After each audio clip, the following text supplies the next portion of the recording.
Creo que he dicho todo lo que tenía que decir sobre este relato en el prólogo. En esencia, se trata de mi versión de una historia que puede oírse en cualquier población pequeña, y al igual que un relato mío más antiguo, The Woman in the Room, incluido en The Night Shift, es un intento de hablar sobre los sentimientos que me embargaron ante la muerte inminente de mi madre. Llega un momento en la vida de casi todos en que debemos afrontar la muerte de nuestros seres queridos como una realidad, y por extensión, el hecho de nuestra propia muerte. Con toda probabilidad se trata del gran tema de la ficción de terror. No nos queda otro remedio que enfrentarnos a un misterio que solo puede entenderse con ayuda de una imaginación esperanzada. Montado en una bala es el nombre de este relato. Como lo había comentado en algún episodio anterior, si bien considero que todos son muy buenos relatos, este es de los que más me gustan. Espero que se encuentren bien, espero que no hayan extrañado demasiado este contenido como yo extrañé hacerlo para ustedes. Sin embargo, pues tuvimos ahí algunos pequeños inconvenientes climáticos, como les comentaba, se vio afectado este libro y pues bueno, a final de cuentas ya nada más nos queda montado en una bala y un relato más, que es La moneda de la suerte. Entonces, creo que podemos sobrevivir a estos dos relatos con este libro, pues desafortunadamente en estas condiciones. También espero que les haya gustado el episodio anterior que fue Hansel y Gretel. Para aquellos que están escuchándome en Spotify, en verdad les recomiendo, les aconsejo que vayan a verlo directamente a YouTube, debido a que ahí se muestran las ilustraciones del libro como tal. Este libro, de hecho acá lo tenemos, Hansel y Gretel, ilustrado por Maurice Sendak y reescrito o reimaginado por Stephen King. No queda más que agradecerles, como siempre, todos sus comentarios, sus interacciones, su pulgar arriba, a todas aquellas personas que se dan el tiempo de escucharme, a todas personas que esperan semana a semana el contenido. Si bien este año he estado un poco inconstante o después del tiempo al cual estábamos acostumbrados a venir trabajando, vamos a hacer lo posible para adaptarnos nuevamente a la rutina y seguir siendo constantes en este 2026, obviamente con esta actividad que me fascina y para disfrute de todos ustedes. Entonces, ya nada más, antes de iniciar el relato, me gustaría que me dijeran con qué libro continuamos. Tenemos Pesadillas y Alucinaciones 1 y 2, tenemos El Umbral de la Noche y bueno, ahí está El Bazar de los Malos Sueños, ese me parece que ya lo leímos. No recuerdo, ¿cuál fue el que leímos? ¿El Bazar de los Malos Sueños o El Umbral de la Noche? Recuérdenme por favor. Y también tenemos La Sangre Manda, que es otro de los relatos de otro de los libros que ya tenemos aquí. Sin embargo, si hay algún libro que quisieran ustedes que leyéramos, obviamente relatos cortos, también me lo pueden sugerir en comentarios. La votación está abierta a cualquiera de estos tres libros que tenemos aquí en un costado, cuatro, perdón, contando La Sangre Manda, que lo tengo guardado. Y pues bueno, también se aceptan sugerencias. Entonces, bueno, ya sin más rodeos y sin más por el momento, espero que se encuentren cómodos, acompañados de su bebida favorita, entre las sombras, dispuestos a dejarse asustar. Y bueno, vamos a comenzar con este relato, no sin antes recordarles echar un vistazo a sus espaldas, pues las pesadillas se esconden en cualquier rincón. Iniciemos.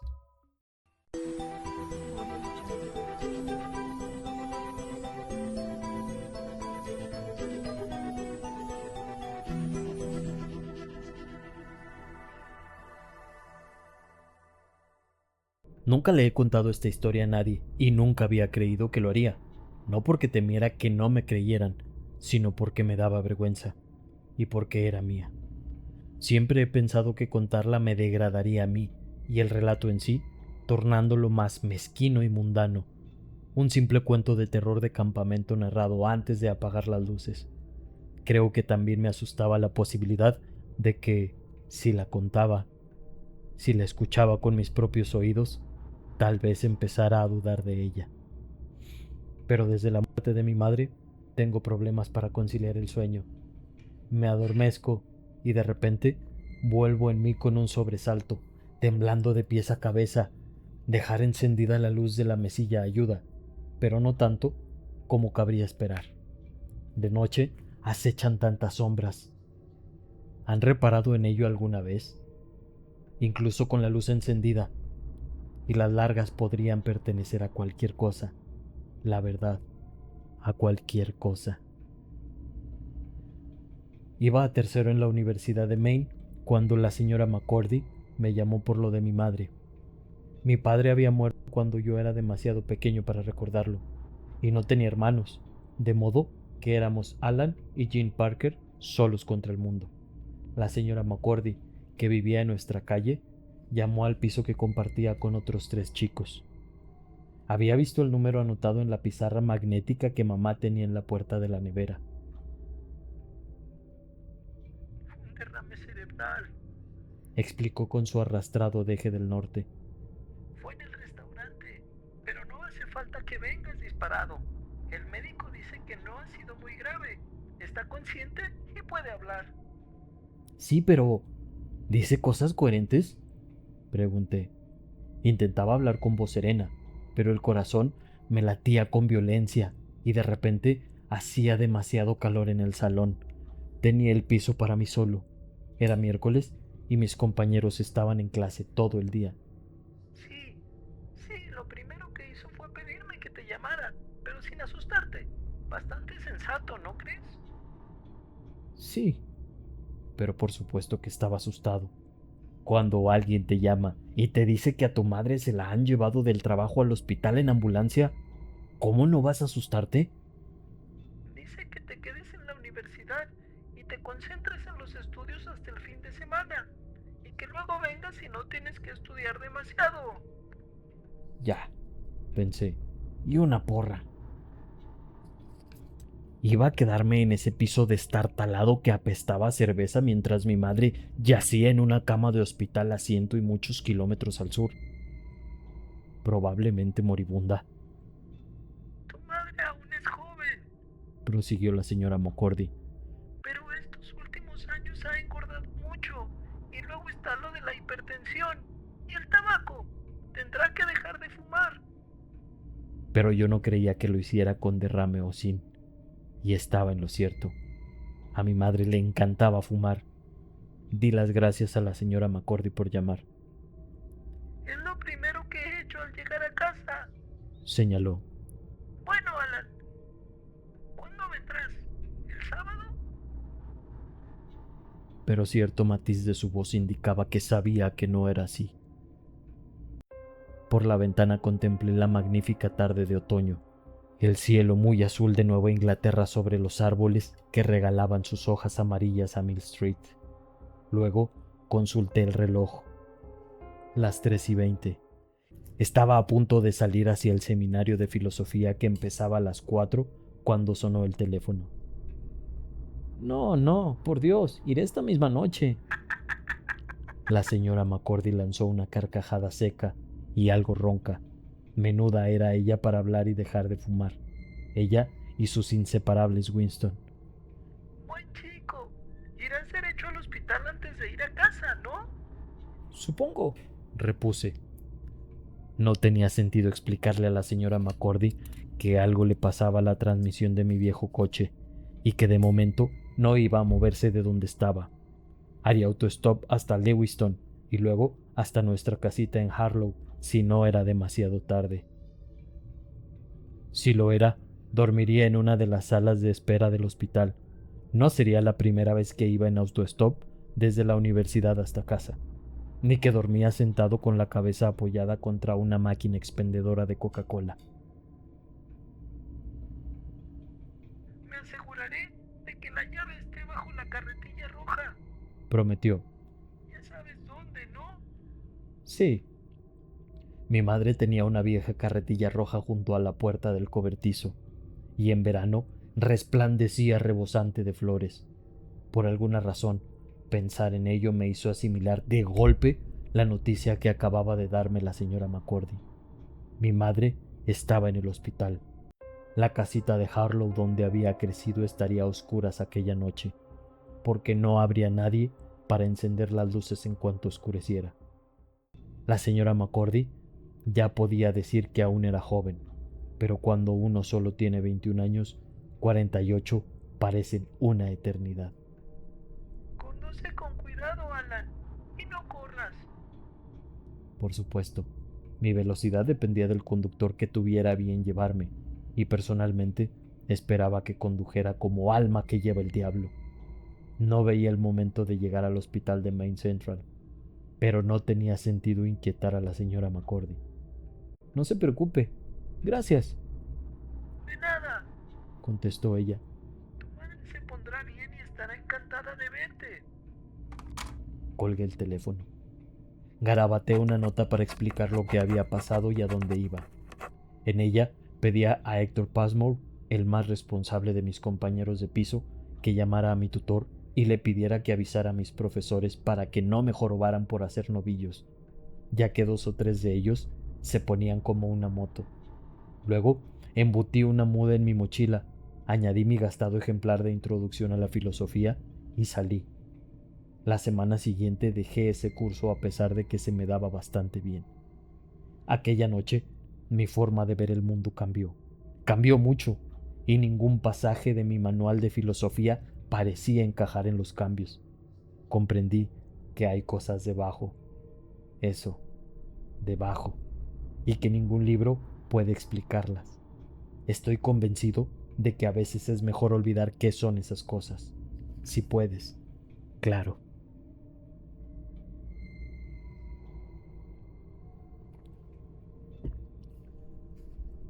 ...180 kilómetros separaban la Universidad de Maine, en Orono, de Lewiston, en el condado de Androscoggin, y el camino más corto es la Interestatal 95. Pero la autopista no es el mejor lugar para hacer autostop, porque la policía estatal es capaz de parar a cualquier persona que le parezca rara. Y si el mismo poli te pilla 2 veces, tienes todos los números para que encima te pongan una multa. Así pues, opté por la carretera 68, que se dirige sinuosa hacia el sudeste desde Bangor. Es una carretera bastante transitada, y si no tienes pinta de psicópata, por lo general te llevan. Además, la poli casi siempre te deja en paz. La primera persona que me llevó era un agente de seguros taciturno que me dejó en Newport. Tras esperar unos 20 minutos en el cruce de la carretera 68 y la 2, un señor entrado en años que se dirigía a Bwydonham paró para llevarme. No dejaba de rascarse el paquete, como si intentara agarrar algo suelto que correteara por ahí dentro. Mi mujer siempre decía que acabaría en la cuneta con un cuchillo clavado si seguía llevando autoestopistas, me confirmó. Pero cuando veo a un chico joven de pie junto a la carretera, siempre me acuerdo de mis tiempos mozos. Yo también hacía autostop a menudo, y ya ves, lleva 4 años muerta, y yo sigo en la brecha, conduciendo el mismo viejo Dodge. La echo muchísimo de menos, aseguró rascándose de nuevo la entrepierna. ¿A dónde te diriges? Le conté que iba a Lewiston y la razón de mi visita. Es terrible, le exclamé. Tu pobre madre, lo siento mucho. Su compasión era tan intensa y espontánea que me hizo aflotar lágrimas a los ojos. Parpadeé con fuerza para contenerlas. Lo último que quería en el mundo era romper a llorar en el coche de aquel anciano, que traqueteaba, se agitaba y olía mucho a meados.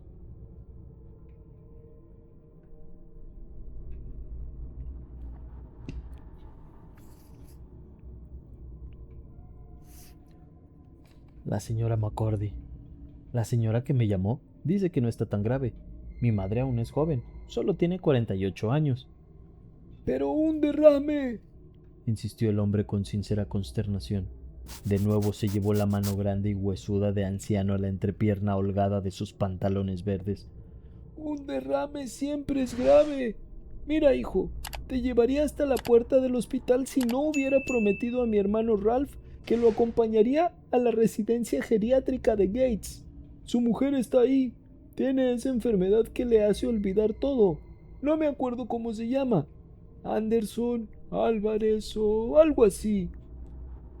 Alzheimer, le ayudé. Eso. Seguro que ya también lo estoy pillando, joder. Estoy tentando de llevarte de todos modos. No hace falta, aseguré. Seguro que en Gates no me costará encontrar a quien me lleve. Pero tu madre, un derrame a los 48. Otra rascada de pelotas. Putos pantalones. De repente, soltó una carcajada entre divertida y desesperada. Vaya mierda. Si vives lo suficiente, hijo, todo tu engranaje empieza a fallar. Al final, Dios te da por el culo. Te lo digo yo. Pero eres un buen chico por dejarlo todo e ir a verla. Ella también es una buena madre, señalé, mientras las lágrimas volvían a escocerme en los ojos. No había sentido añoranza al irme a la universidad. Bueno, solo un poco, la primera semana, pero en ese momento sí la sentí. Solo quedábamos ella y yo, sin otros parientes próximos. No podía imaginarme la vida sin ella. Según la señora McCordy, no había sido muy grave. Un derrame, eso sí, pero no demasiado grave. Más le valía haber dicho la verdad, pensé. Más le valía. Permanecimos en silencio durante un rato. No avanzábamos con toda la rapidez que habría querido, porque el anciano no pasaba de los 70 por hora y a veces traspasaba la línea blanca para probar un poco el carril contrario, pero era un trayecto largo, lo cual estaba muy bien. La carretera 68 se extendía ante nosotros, serpenteando entre kilómetros y kilómetros de bosque y cruzando pueblos que aparecían y desaparecían al cabo de un instante, cada uno de ellos con su bar y su gasolinera. New Sharon, Ophelia, West Ophelia, Gainston, Mechanic Falls, Castle View, Castle Rock. El azul radiante del cielo fue amortiguándose a medida que acababa el día. El anciano encendió primero las luces de posición y luego los faros. De hecho, puso las largas, pero no parecía darse cuenta, ni siquiera cuando los vehículos que iban en sentido contrario se lo advertían con ráfagas de sus propias largas. Mi cuñada ya no recuerda ni su nombre, comentó de repente. No se acuerda de nada de nada. Eso es lo que te hace esa enfermedad de Anderson, hijo. Tiene una expresión como si dijera que alguien me saque de aquí, o como si fuera a decirlo si se le ocurrieran las palabras necesarias. ¿Sabes a qué me refiero? Sí, asentí. Respiré hondo y me pregunté si la orina que olía era del hombre o si tal vez tenía perro y de vez en cuando lo llevaba en coche. También me pregunté si se ofendería si bajaba un poco la ventanilla. Por fin decidí hacerlo. No pareció darse cuenta, como no se daba cuenta de que los coches del carril contrario le hacían las largas.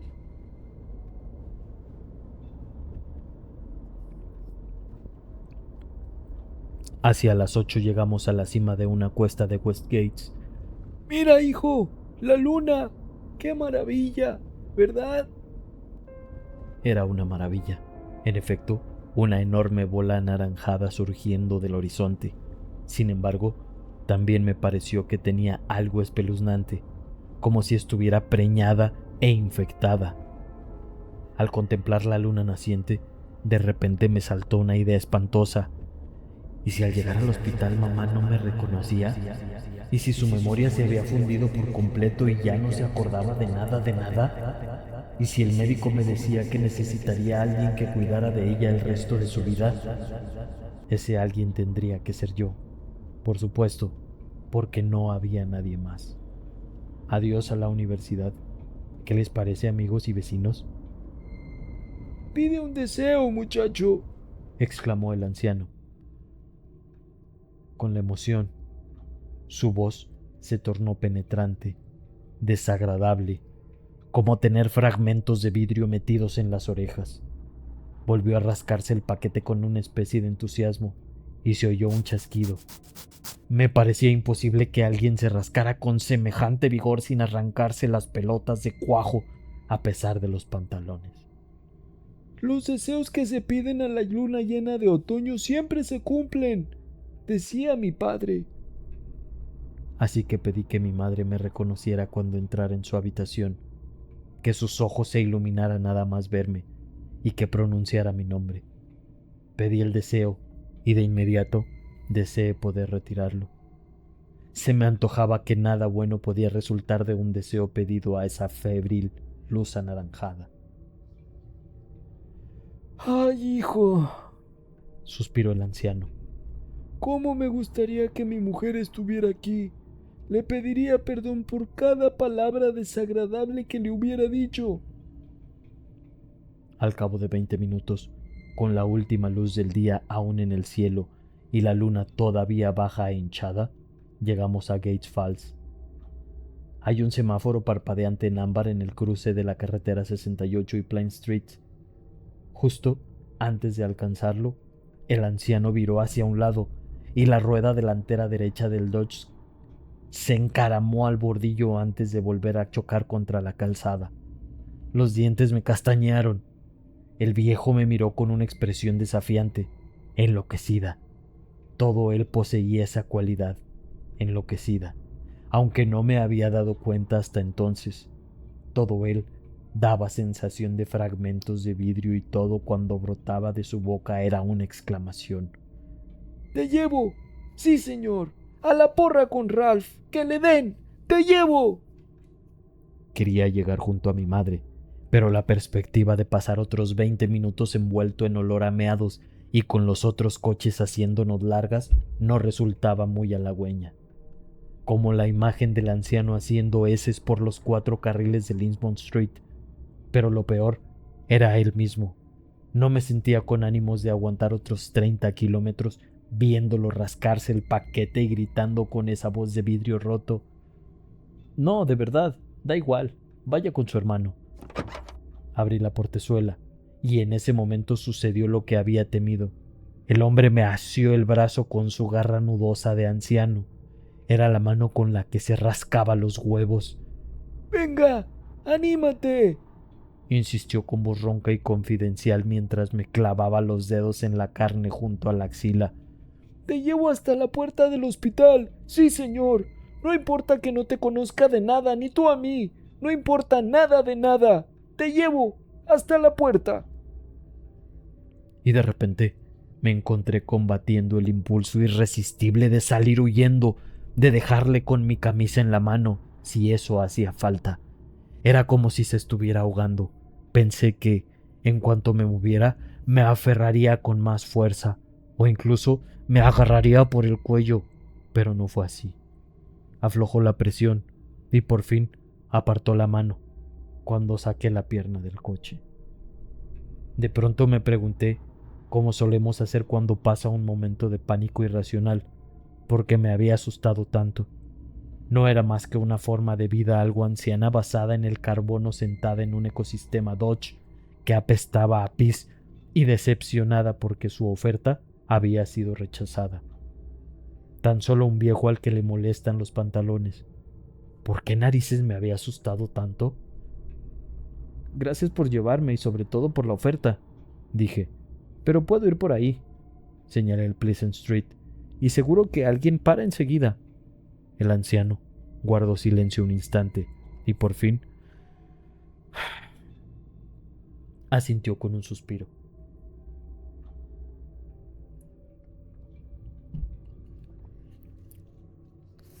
Sí, es el mejor camino, asintió. Pero no vayas hacia el centro. Nadie quiere parar en el centro y arriesgarse a que le piten. Tenía razón. Hacer autostop en la ciudad, siquiera en una población pequeña como Gates Falls, era absurdo. Por lo visto, el hombre tenía experiencia. ¿Estás seguro, hijo? Ya sabes lo que dicen del pájaro en mano. De nuevo vacilé. También tenía razón en lo del pájaro en mano. Pleasant Street se convertía en Reich Road a 1,5 kilómetros al oeste del semáforo, y Reich Road atravesaba unos 25 kilómetros de bosque hasta llegar a la carretera 196, en las afueras de Lewiston. Casi era noche cerrada, y siempre resulta más difícil que te lleven de noche, porque cuando los faros te alumbran en una carretera rural, pareces un fugado de la correccional masculino Windham, aunque vayas peinado y lleves la camisa bien puesta. Pero no quería seguir con el anciano. Aún ahora, a salvo fuera de su coche, me embargaba la sensación de que había algo sobrecogedor en él, si bien tal vez no se debería más que a su forma de hablar en exclamaciones. Además, siempre había tenido mucha suerte con el autostop. Estoy seguro, asentí. Y gracias otra vez, de verdad. De nada, muchacho, de nada. Mi mujer... Se detuvo en seco y vi que las lágrimas afloraban a sus ojos. Le di de nuevo las gracias y cerré la puerta de golpe sin darle ocasión a que añadiera nada más. Crucé la calle a toda prisa mientras mi sombra aparecía y desaparecía a la luz del semáforo parpadeante. Una vez en el otro lado, miré atrás. El Dodge seguía ahí, aparcado junto al Frutas y Refrescos Frank, a la luz del semáforo y la farola que se alzaba a unos 7 metros del coche. Vi a un hombre encorvado sobre el volante. Me asaltó la idea de que había muerto, de que lo había matado al rechazar su ayuda. En aquel instante, otro vehículo dobló la esquina y el conductor le hizo largas al Dodge. El anciano quitó las suyas y así supe que seguía con vida. Al cabo de un instante puso el Dodge en marcha y desapareció a poca velocidad por la esquina. Lo seguí con la mirada hasta que se perdió de vista y luego contemplé la luna. Ya empezaba a perder la hinchazón anaranjada, pero todavía tenía algo siniestro. Se me ocurrió que nunca había oído hablar de la tradición de pedir un deseo a la luna. Al lucero de la tarde sí, pero no a la luna. De nuevo, deseé poder retirar el deseo que había pedido mientras caía la noche en aquel cruce de carreteras. Era demasiado fácil recordar aquella historia de la garra del mono.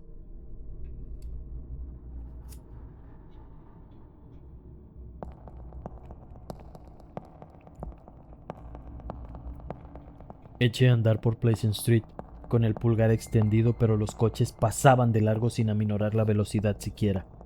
En el primer tramo vi tiendas y casas a ambos lados de la carretera, pero más tarde se acabó la acera, y los árboles volvieron a apoderarse del lugar. Cuando ves que la vía quedaba bañada en la luz de algún coche alargando mi sombra hacia adelante, me volvía, extendía el pulgar y esbozaba lo que esperaba que fuera una sonrisa tranquilizadora. Y cada vez el coche en cuestión pasaba junto a mí como una exhalación. ¡Búscate un trabajo, desgraciado!, llegó a increparme uno con una carcajada. No me asusta la oscuridad, o al menos no me asustaba por entonces, pero empecé a pensar que quizá había cometido un error al no aceptar la oferta del anciano de llevarme derecho al hospital. Podría haber escrito un rótulo que dijera «Necesito ir al hospital, madre enferma», antes de ponerme en marcha, pero dudaba que hubiera servido de algo. A fin de cuentas, cualquier psicópata puede escribir un rótulo. Seguí caminando. Las zapatillas deportivas crujieron sobre la tierra salpicada de grava que cubría la cuneta, oyendo los sonidos de la noche que comenzaba. Un perro a lo lejos, un búho mucho más cerca, el suspiro del viento que se levantaba. El cielo parecía iluminado de luna, pero no la veía desde donde estaba, porque los árboles eran demasiado altos y la ocultaban por el momento. Cuanto más me alejaba de Gates Falls, menos coches veía. Mi decisión de no aceptar el ofrecimiento del anciano se me antojaba más estúpida a cada minuto. Empecé a imaginar a mi madre tendida en la cama del hospital, la boca torcida en una mueca congelada, perdiendo la vida, pero intentando aferrarse a su esencia cada vez más resbaladiza por mí, sin saber que yo no llegaría a tiempo por la absurda razón de que no me gustaba la voz estridente de un viejo o el olor a meados de su coche.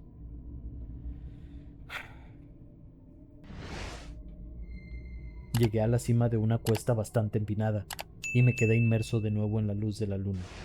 A mi derecha, Los árboles habían dado paso a un pequeño cementerio rural. Las lápidas relucían a la luz pálida. Junto a una de ellas se agazapaba algo pequeño y negro. Me acerqué un poco, impulsado por la curiosidad. La cosa negra se movió y se convirtió en un pájaro carpintero que me lanzó una mirada de reproche con sus ojos rojos, antes de desaparecer entre la hierba alta. De pronto reparé en que estaba muy cansado, exhausto. Había estado adrenalínico, perdido desde que la señora McCordy llamara hacía 5 horas. Pero ya no podía más. Ese era el aspecto negativo. El positivo era que aquella sensación frenética desapareció como por ensalmo. Al menos de momento. Había tomado una decisión, optando por Wright Road en lugar de la carretera 68, y no tenía sentido flagelarme por ello. Se acabó lo que se daba, decía a veces mi madre. Soltaba muchos de esos aforismos zen que casi tenían sentido. En cualquier caso, la frase me tranquilizó un tanto.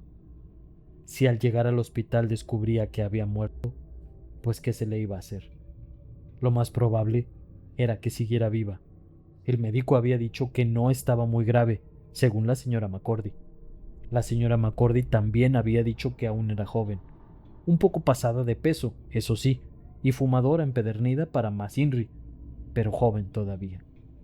Por mi parte, allí estaba yo, en medio de la nada, y cansadísimo, como si me hubieran sumergido los pies en cemento.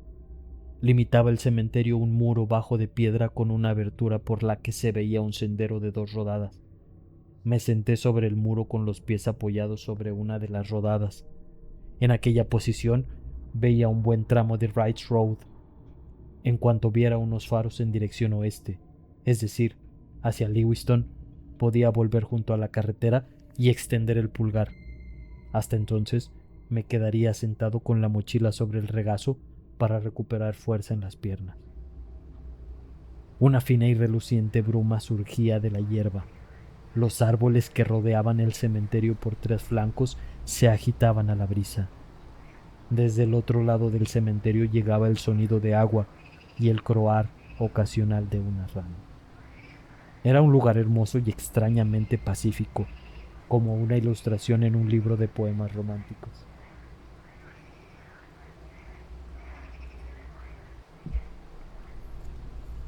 Miré en ambas direcciones. Nada, ni un triste brillo en el horizonte. Dejé la mochila en la rodada donde tenía apoyados los pies. Me levanté y entré en el cementerio. El viento me apartó un mechón del cabello que me había invadido la frente. La niebla revolteaba perezosa alrededor de mis zapatos. Las lápidas más próximas al muro eran antiguas y bastantes habían caído al suelo. Las más alejadas eran mucho más recientes. Me incliné con las manos apoyadas sobre las rodillas para contemplar una rodeada de flores casi frescas. A la luz de la luna resultaba fácil leer el nombre, George Stowe. Debajo se veían las fechas que marcaban la breve vida de George. 19 de enero de 1977, a un lado. 12 de octubre de 1998, al otro. Ello explicaba las flores que apenas habían empezado a marchitarse. El 12 de octubre había sido 2 días antes, y desde 1998 solo habían transcurrido 2 años. Los amigos y parientes de George habían ido a presentarle sus respetos. Bajo el nombre y las fechas vi otra cosa, una breve inscripción. Me incliné más para leerla. Retrocedí dando un traspié, aterrizando, y de repente muy consciente de que estaba completamente solo, visitando un cementerio a la luz de la luna. Se acabó lo que se daba, decía la inscripción. Mi madre estaba muerta. Había muerto quizá en ese preciso instante, y algo me había enviado aquel mensaje, algo con un sentido del humor de lo más desagradable. Me retiré lentamente hacia la carretera, oyendo el viento entre los árboles, el gorgoteo del agua, el croar de la rana, temeroso de oír en cualquier momento otro sonido, un remover de tierra, de raíces desgarradas mientras algo no del todo muerto se alzaba para agarrar una de mis zapatillas. Tropecé con mis propios pies y caí al suelo, golpeándome el codo contra una lápida y casi rozando otra con la cabeza. Aterricé con un golpe blando mientras miraba la luna, que acababa de asomar entre los árboles. Ahora era blanca en lugar de naranja, reluciente como un hueso pulimentado. En lugar de asustarme más, la caída me despejó la mente. No sabía qué había visto, pero no podía ser lo que creía haber visto. Esas cosas pasaban en las películas de John Carpenter y Wes Craven, pero no en la vida real. Vale, muy bien, me susurró una vocecilla interior. Y si te largas de aquí ahora mismo, puedes seguir creyéndotelo hasta el fin de tus días. A tomar por el culo, dije en voz alta. Tenía el trasero de los vaqueros mojado, de modo que lo aparté de la piel con la mano. No me resultó precisamente fácil regresar junto a la lápida que marcaba la sepultura de George Straub, pero tampoco me costó tanto como esperaba. El viento seguía suspirando entre los árboles, cada vez más fuerte, aguardando un cambio de tiempo. Las sombras danzaban vacilantes a mi alrededor. En el bosque, las ramas se entrechocaban con múltiples crujidos. Me incliné hacia la lápida y leí: George Straub, 19 de enero de 1977, 12 de octubre de 1998. Tu vida fue un brevísimo trecho. Me quedé inmóvil, con las manos aún apoyadas sobre los muslos, justo encima de las rodillas, ajeno al martilleo de mi corazón, hasta que empezó a serenarse. Una coincidencia absurda, nada más, y tampoco era de extrañar que hubiera leído mal lo que ponía bajo el nombre y las fechas. Aún sin estar cansado y tenso, podría haberme equivocado a la luz de la luna. Era engañosa. Caso cerrado.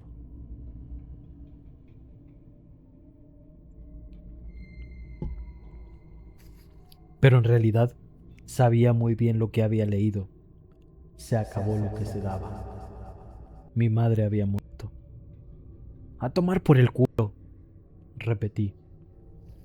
Al girar sobre mis talones para marcharme, observé que la bruma se arremolinaba a mis pies. Se estaba tornando más brillante y entonces oí el sonido de un motor que se aproximaba. Llegaba un coche. Atravesé deprisa la abertura del muro y recogí la mochila. Los faros del coche se encontraban a media cuesta. Extendí el pulgar en el instante que me deslumbraron. Aún antes de aminorar la velocidad, supe que el tipo pararía. Es curioso, pero a veces uno lo sabe. Cualquier persona que haya pasado mucho tiempo haciendo dedo puede confirmarlo. El coche pasó junto a mí con las luces de freno encendidas y viró hacia la cuneta para detenerse casi al final del murito de piedra que separaba el cementerio de Rikes Road. Corrí hacia él, con la mochila golpeándome la cara externa de la rodilla. Era un Mustang, uno de esos tan guapos de finales de los 60 o principios de los 70. El motor emitía un rugido poderoso, un sonido contundente, brotando de un silenciador que tal vez no superara la siguiente inspección técnica. Pero eso no era problema mío. Abrí la portezuela y subí. Mientras me colocaba la mochila entre los pies, percibí un olor que me resultaba casi familiar y un poco desagradable. Gracias, dije. Muchas gracias. El conductor llevaba vaqueros desteñidos y una camiseta negra con las mangas cortadas. Era un tipo bronceado, musculoso, y en su bíceps derecho se veía un tatuaje azul en forma de alambre de espino. Sobre la cabeza lucía una gorra de granjero vuelta al revés. Cerca del cuello redondo de la camiseta llevaba prendida una chapa, pero desde donde me encontraba no podía leer lo que decía. «De nada», repuso. «¿Vas a la ciudad?» «Sí», asentí. En aquel rincón del mundo, la ciudad significaba Lewiston.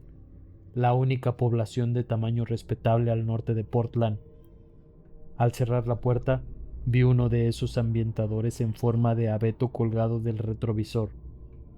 Eso era lo que había olido, desde luego. No era mi noche en lo que a olores se refería.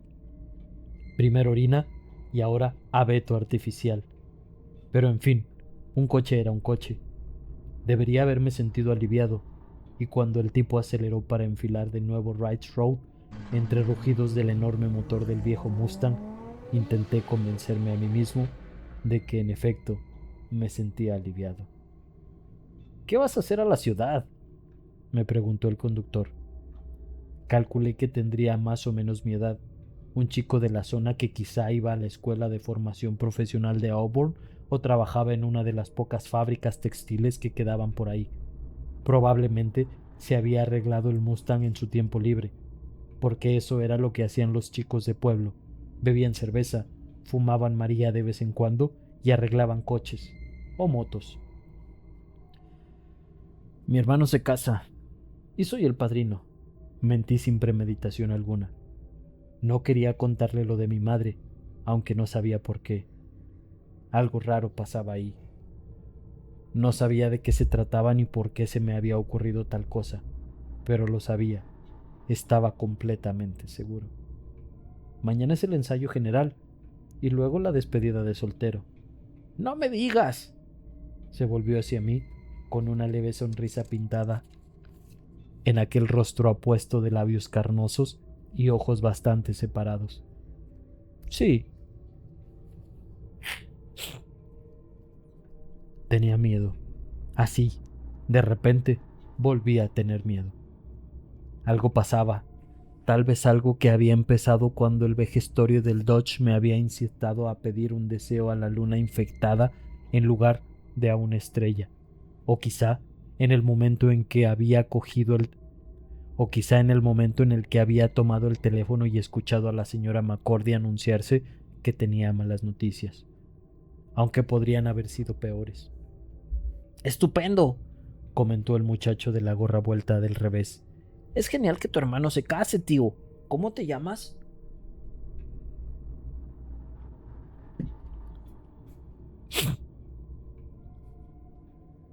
No tenía miedo. Estaba aterrorizado. Todo andaba mal. Absolutamente todo.